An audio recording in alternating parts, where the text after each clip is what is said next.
రుభుగీత శివరహస్యం ప్రకాశకుల మాట. రుభుగీత సంస్కృతంలో వెలువడిన శివరహస్యంలోనిది. పరమశివుడు తన శిష్యుడు రుభునకు బోధించిన ఉపదేశము, అద్వైత నిర్వచనానికి అనుభూతికి తోడ్పడిన అమూల్య గ్రంథము. శ్రీ రమణ మహర్షి ఇందలి సత్యానికి ప్రతీక.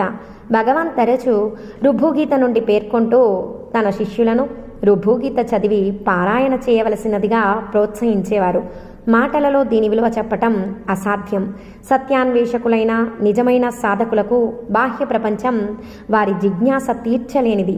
పరిశుద్ధమైన మనస్సు, అంకిత భావం, ప్రార్థన, ధ్యానము మాత్రము సత్యాన్వేషణకు తోడ్పడతాయి. అట్టివారికి దీని విలువ తెలుస్తుంది. రుభుగీత పారాయణ గ్రంథం అద్వైత దృష్టిని భావన ద్వారా అందజేసే అద్భుత గ్రంథం. అధ్యాయం తరువాత అధ్యాయం, శ్లోకం తరువాత శ్లోకం నేనే ఈ విశ్వమంతా, నేనే బ్రహ్మాన్ని, నాకు మించి సృష్టి లేదు అని ఉన్నతమైన ప్రమాణాలు కలగజేస్తుంది.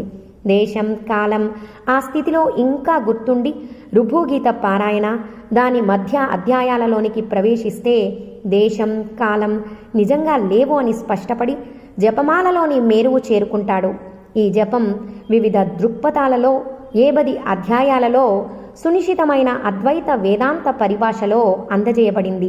మన భారతదేశంలోని యువకులకు ఇది మార్గదర్శకం కాగలదు.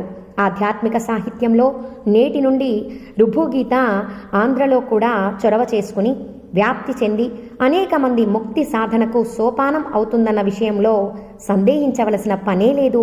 అంతేకాదు, శ్రీ రమణ భగవాన్కి అంకితమైన వ్యక్తిగా ఈ అనువాద రచన చేసిన డాక్టర్ లింగేశ్వరరావు గారు మహర్షి సంపూర్ణ అనుగ్రహానికి పాత్రులవుతారని ఆశిస్తున్నాము.